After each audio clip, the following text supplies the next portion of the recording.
నీకేం bro software job చేస్తున్నావు? ఇది జనాల ఫీలింగ్ బయట. కానీ సాఫ్ట్వేర్ జాబ్ చేసే వాళ్ళ కష్టాలు ఎలా ఉంటాయో ఈ వీడియోలో ఒక చిన్న ఎగ్జాంపుల్ చెప్తా. వీడియోని అయితే లాస్ట్ వరకు చూడండి.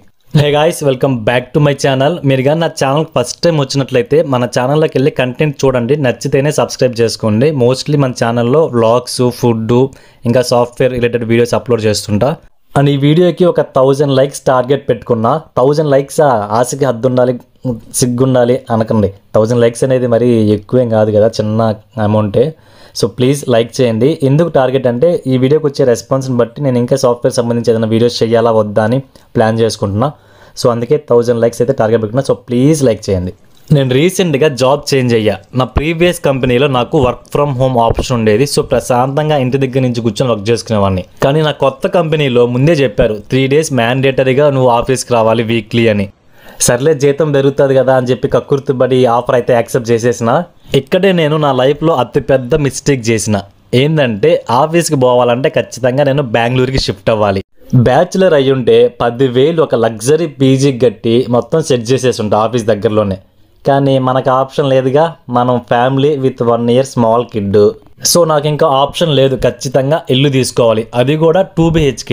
నీకెందుకు భయ్యా 2 BHK, 1 BHK తీసుకుని అడ్జస్ట్ అవ్వచ్చు కదా అని మీరు అనుకోవచ్చు. ఫ్యామిలీతో ఉన్నప్పుడు, అది కూడా చిన్న బాబు ఉన్నప్పుడు 1 BHK అసలు సెట్ కాదు. ఎందుకంటే మెయిన్గా నాకు యూట్యూబ్ ఛానల్ ఉంది, వీడియోస్ ఎడిట్ చేయాలంటే నాకు సపరేట్ రూమ్ ఉండాలి. అది కాకుండా ఇంకా ఫ్యామిలీ బెంగళూరులో ఉంది అంటే రిలేటివ్స్ వస్తుంటారు, ఫ్రెండ్స్ వస్తుంటారు. సో 1 BHK అనేది చాలా కష్టం, అడ్జస్ట్ అవ్వలేం. అది కాకుండా 1 BHK ఇంటికి 2 BHK ఇంటికి పెద్ద రెంట్ డిఫరెన్స్ ఉండదు, జస్ట్ ఒక 5,000 ఉంటుంది. సో ఖచ్చితంగా అందరూ 5,000 కదా, పోతే పోయింది లేని 2 BHK తీసుకుంటారు.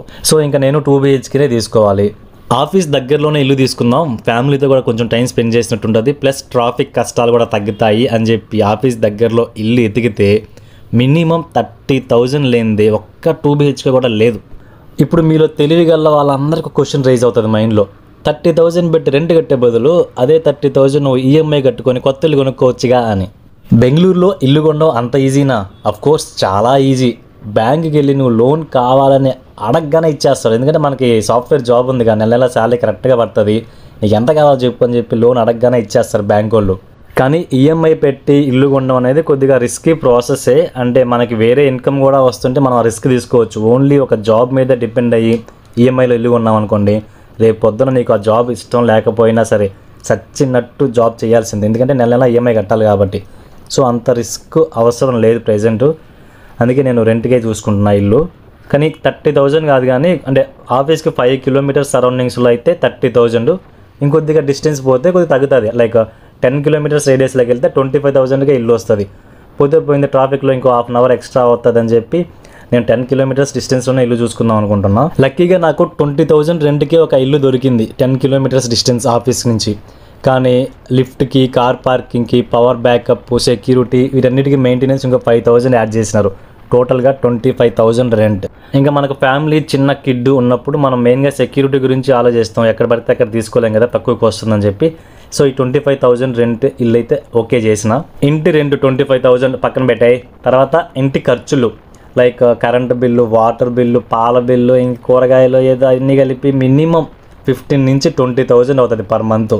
మనం 15,000 వేసుకుందాం. 25,000 రెంట్ ప్లస్ 15,000 నెల ఖర్చులు, టోటల్గా 40,000 అయింది ఇప్పటికి.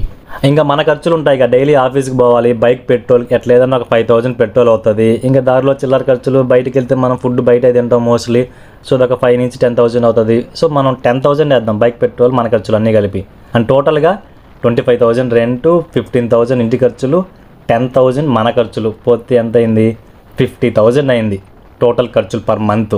అండ్ ఇవన్నీ బేసిక్ ఖర్చులు అనమాట. అంటే మన లగ్జరీకి వెళ్ళట్లేదు. లగ్జరీ అంటే ఏంది? వీకెండ్ షాపింగ్ అని, సినిమాలని, బయట ట్రిప్పులని అవేం యాడ్ చేయలేదు. ఓన్లీ బేసిక్ ఖర్చులే యాడ్ చేసిన ఇప్పటి వరకు. అదే 50,000 అయింది. ఇన్ కేసు లగ్జరీకి కానీ పోతే ఇంకో 20,000, 70,000 అవుతుంది. సో లగ్జరీ పక్కన పెట్టేసి మనకి నెల ఖర్చులు ఇప్పుడు 50,000 అయింది రౌండ్ ఫిగర్. ఇప్పుడు మీకు అద్భుతమైన సీక్రెట్ చెప్తాను. ఏంటంటే నాకు కొత్త కంపెనీలో పెరిగిన శాలరీ 30,000. అంటే ట్యాక్స్ అన్నీ కట్ చేస్తే 30,000 పెరిగింది. కానీ ఇక్కడ నాకు ఆఫీస్కి రావడం వల్ల, బెంగళూరుకి షిఫ్ట్ అయ్యి ఆఫీస్కి రావడం వల్ల ఆయన ఖర్చు ఎంత? 50,000. ఇప్పుడు నాకు శాలరీ పెరిగిందా తగ్గిందా? ప్రీవియస్ కంపెనీలో వర్క్ ఫ్రమ్ హోమ్ వల్ల నాకు రూపాయి ఖర్చు ఉండేది కదంటే ఇంటికాడ నుంచి వర్క్ చేసేవాను కాబట్టి. ఇప్పుడు 30,000 శాలరీ కోసం నేను 50,000 ఖర్చు పెట్టి బెంగళూరుకి వచ్చిన. ఇప్పుడు మీరే చెప్పాలి నాకు శాలరీ పెరిగిందా తగ్గిందా అని. కోర్స్ శాలరీ పరంగా పెరిగింది, అలాగే ఖర్చులు కూడా పెరిగినాయి, అంటే బాగా పెరిగినాయి. సో ఇంకా తప్పదు, ఏదైనా డెసిషన్ తీసుకునే ముందే ఆలోచించుండాల్సింది నేను. అంటే శాలరీ పెరుగుతుందని చెప్పి బ్లైండ్గా మిస్టేక్ చేసిన మా పాత ఆఫీస్ వాళ్ళు బతిని ఆడారు ఉండమని. మనం ఆ టైంలో ఒకసారి బయటికి వెళ్ళాలని ఫిక్స్ అయితే వెళ్ళిపోవాలని చెప్పి బలంగా అని చెప్పి వచ్చేసినా కానీ జాబ్లో చేరాక అర్థమైంది అనవసరంగా చేరానే అని. బట్ తప్పదు, ఇంకా సచ్చినట్టు అట్లీస్ట్ ఒక 1 or 2 years కొత్త కంపెనీలో ఉండాలి. అందరూ అంటుంటారు కదా, సొంతూరులో ఒక 30,000 శాలరీ వచ్చినా చాలు, నువ్వు బయటికి వెళ్ళి 80,000-90,000 సంపాదించిన ఒకటే, సొంతూరులో 30,000 సంపాదించిన ఒకటే. ఎందుకు? ఇదే రీజన్. వచ్చిన శాలరీలో మినిమం హాఫ్ అమౌంట్ ఇంటి ఖర్చులు, ఇంట్లో మెయింటెనెన్స్కి అయిపోతుంది. అండ్ నువ్వు ఒకసారి పండగకి ఇంటికి రావాలన్నా నీకు మినిమం 5,000 నుంచి 6,000 అయిపోతుంది ఛార్జీలు, మొత్తం ఖర్చులు. సో ఇది తెలియక చాలామంది సాఫ్ట్వేర్ జాబ్ బెంగళూరు, హైదరాబాద్, చెన్నై అని చెప్పి పరిగెత్తుకుంటూ వెళ్తుంటారు, లైక్ నాలాగే. అండ్ మీరు అనుకోవచ్చు నువ్వు ఎందుకు సాఫ్ట్వేర్ జాబ్ చేయలేవని. నాకు తెలియక చేరినా, బట్ వన్స్ రియలైజ్ అయ్యేసరికి అంతా అయిపోయింది, చేతిలో ఇంకేం లేదు, చచ్చినట్టు ఇంకా అదే చేయాలి. అలా అని చెప్పి మిమ్మల్ని భయపెట్టట్లేదు. సో ఇది ఇంట్రెస్ట్ అనమాట. కొంతమందికి సాఫ్ట్వేర్ లైఫ్ స్టైల్ అంటే నచ్చుతుంది, కొంతమందికి నచ్చదు. నాకైతే అసలు ఇంట్రెస్ట్ లేదు సాఫ్ట్వేర్ జాబ్ అనేది. ఒకసారి అడుగు పెట్టినాక ఇంకా పోవాల్సిందే, తప్పదు, అందుకే చేస్తున్నా. బట్ మీరు డెసిషన్ తీసుకునేటప్పుడు ఒకసారి ఆలోచించండి. సొంతూరులో 30-40 వేలు వచ్చినా కళ్ళు మూసుకుని చేరండి. నా సజెషన్ అయితే అదే. బయటికి వెళ్తే మీకు లక్షల జీతం వస్తుంది, కానీ మీ ఖర్చులు కూడా అంతే ఉంటాయి. లైఫ్ అనేది ప్రశాంతంగా ఉండదు, ఎప్పుడు మెంటల్ టెన్షన్స్, ఏదో ఒక ప్రాబ్లమ్స్, ఇంకా అంతే, చెప్పలేం. సాఫ్ట్వేర్ అంటే అట్లానే ఉంటుంది. ఇది నా ఒక్కడి ఒపీనియనే కాదు, కావాలంటే మీరు ఇంకొక 2-3 డెసిషన్ తీసుకోండి. ఛాన్స్ ఉంది కాబట్టి మీరు తీసుకునే ముందే ఆలోచించి ఆ డెసిషన్ తీసుకోండి. ఆల్రెడీ ఉన్న వాళ్ళు ఇంకేం చేయలేము అలాగా. సో ఇది గైస్ వీడియో. ఎలా అనిపించిందో కింద కామెంట్, అంటే ఇన్కేస్ నేను ఏదైనా మిస్టేక్ చెప్పుంటే కింద కామెంట్ చేయండి. నచ్చితే మాత్రం ఒక చిన్న లైక్ చేసి కొద్దిగా సపోర్ట్ చేయండి. ఇలాంటి మరిన్ని వీడియోస్ ఇంకా అప్లోడ్ చేస్తా, అవన్నీ మీరు చూడాలంటే మాత్రం సబ్స్క్రైబ్ ఖచ్చితంగా చేసుకోండి.